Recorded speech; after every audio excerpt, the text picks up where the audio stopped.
Well, the weekend is here. Some people got paid, and now we have an update on Tarek Skubal. What's up, everybody? I'm Jim Rodriguez, and welcome to the weekend here on Dodgers Latest. So happy that you're with us. Remember to hit me up right here on Instagram and on X at JRod Show. And of course, we'd love to have you. You're the very best part of Dodgers Latest. Hitting us up here on our chat on the YouTube channel. Like, subscribe, share, hit that thumbs up button.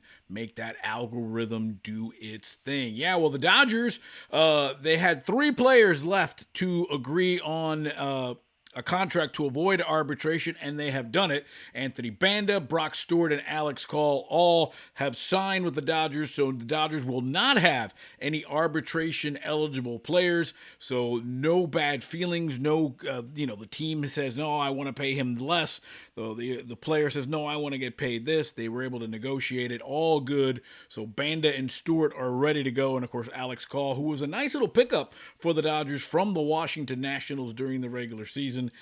He is back, and now how do we make all those pieces together? Now, one guy who will be going to arbitration, and the way arbitration works, remember, is basically you have a number, you say, I want to get paid this. The team will then say, no, we want to pay you this. And then if you can't agree, it goes to an arbitrator, and then that person will say, all right, it's either your offer or the team's offer. There's nothing in between. Thursday was the deadline to avoid it, and Tarek Skubal is now headed toward arbitration for the Tigers. And get this, Tarek Skubal wants $32 million for 2026. Hey, back-to-back Cy Young Awards, some would say he's worth every penny. The Tigers have countered with $19 million. That's a $13 million gap. It is the biggest gap in the history of the arbitration process in Major League Baseball. So Tarek will either get $32 million or he'll either get $19 million. That's it. They couldn't come to a deal, so now they have to go to the arbitrator, and that'll happen in February. Now, what is the impact for the Dodgers? What is the impact for Tarek Skubal in terms of him getting traded? Well, if he wins that case and gets $32 million, I think the Tigers are now more apt to trade him before the trading deadline, because remember, they'll find this out in February. I don't know if they want to be on the hook for $32 million for 1 year. I think they'd rather trade him as fast as possible to avoid paying any or all of that $32 million. Now, if the Tigers win and he gets paid $19 million, then I think the Tigers are more, okay, let's pump the brakes.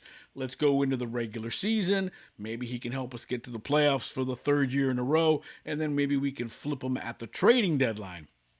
Otherwise, if it's $32 million, I think the Tigers are going to try to get rid of him and get rid of him quick. So that's something to really keep in mind, both for the Dodgers, for the Mets, for anybody that's in the Tarek Skubal sweepstakes.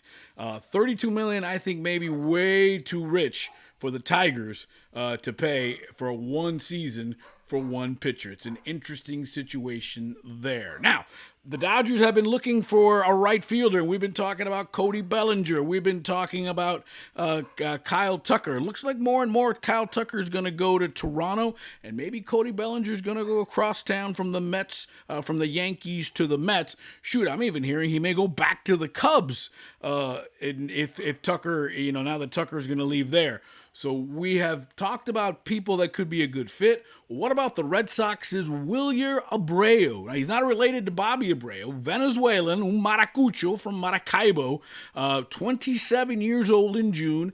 Back-to-back gold gloves, by the way, in right field in 24 and 25. Found some pop last year. Hit 22 home runs for the Red Sox. Year before that, he had 33 doubles. So the guy's coming into his own. It's going to be his 3rd full season in the big leagues in 2026. And it'll be interesting to see if the Dodgers, if they lose out on Tucker, if they lose out on Bellinger, and Teo has to go to left field, and we know that's going to be the case, and they can't make it work with anybody else. What about Wilyer Abreu? The Red Sox, they'll probably want a top 15 prospect at minimum, because again, here's a guy that's still under team control, still relatively young at 27. I think he could be a great fit. Teo, Pajes, and Abreu, especially a guy who's now coming into his own, finding his bat a little bit. And I love the fact that he's really now more known for his glove with those back-to-back gold gloves, brings some real stability to that outfield between Pajes and Abreu.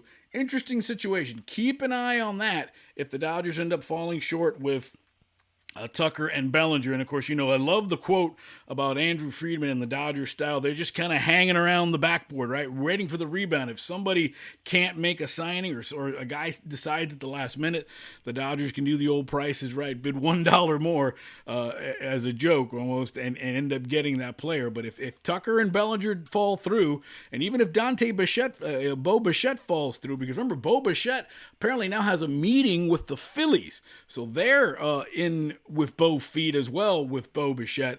If all those things fall out, maybe the Dodgers start going to plan Bs and plan Cs. We talked, Jarren Duran. We've talked Stephen Kwan.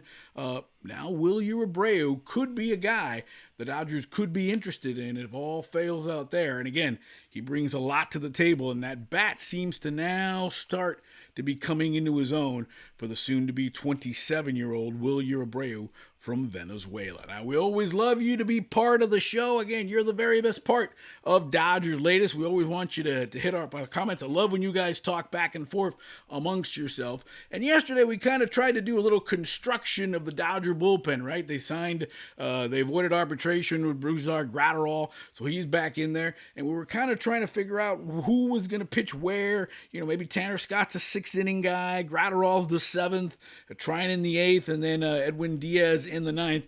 And, it says with the bazooka back and hopefully injury-free in 26, do we think there's any chance Dodgers move any bullpen pieces, as Bazooka, Hernandez, and Diaz are nearly the same type of reliever power pitcher? Yeah, listen, Edgardo Enriquez, he is in winter ball right now. So I think the Dodgers are going to probably move him. He did not pitch very well in the postseason, despite having a great regular season. Maybe the bright lights, or maybe the scouting kind of figured out Enriquez a little bit. I don't know if he's going to be in the plan. The Dodgers have such an embarrassment of riches in terms of the bullpen. Yeah, you love the power arms, especially late, but you like to break it up. And again, we were talking about how we thought maybe Tanner Scott in the sixth. You still got Vesia. You still now got Banda, Brock Stewart, and what about our boy Will Klein? Remember Will Klein? We got a shout out from you guys. I hope they give Klein a hard look. He's such a huge upside.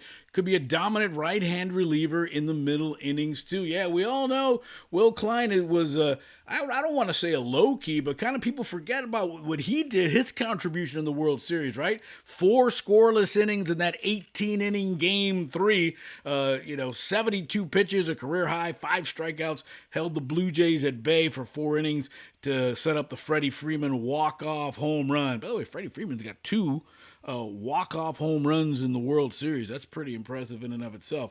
So, yeah, maybe Will Klein's an option. I don't know if they'll want to trade him. I know we got to see what his options are. Can they bring him back down to the minor leagues?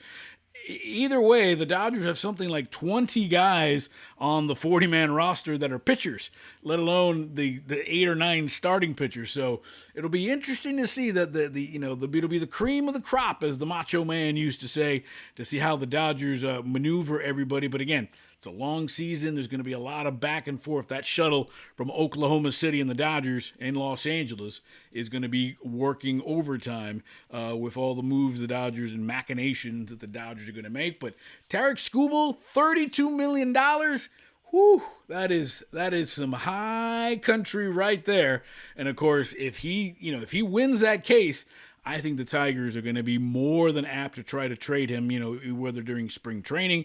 And remember, Skubal is set to pitch in the World Baseball Classic for Team USA, so he's not even going to be in Tigers camp. So maybe that'll avoid some of the awkwardness and be a little bit more of a distraction for him in a good way, to just concentrate on baseball and not worry so much about a contract, as he's pitching for country and not so much club. But yeah, $32 million. What would you do if you were the Tigers? If he gets the $32 million victory in arbitration? Do you flip them immediately, or do you say, hey, listen, been to the playoffs 2 years in a row. We're not getting back there without him, and let's see what we can get after it there. Interesting stuff as we get ever so closer to opening day. March 26th, it's the Dodgers and the Diamondbacks. Another ring day at Dodger Stadium. Have a great weekend. Remember to hit me up, J-Rod Show Exit on Instagram, and please continue to like, subscribe, share. We hit a huge milestone in terms of views, and that is solely because of you, the great community here at Dodgers Latest. I'm Jim Rodriguez, 32 million. Whew, that's high country, and it's always time for Dodger baseball.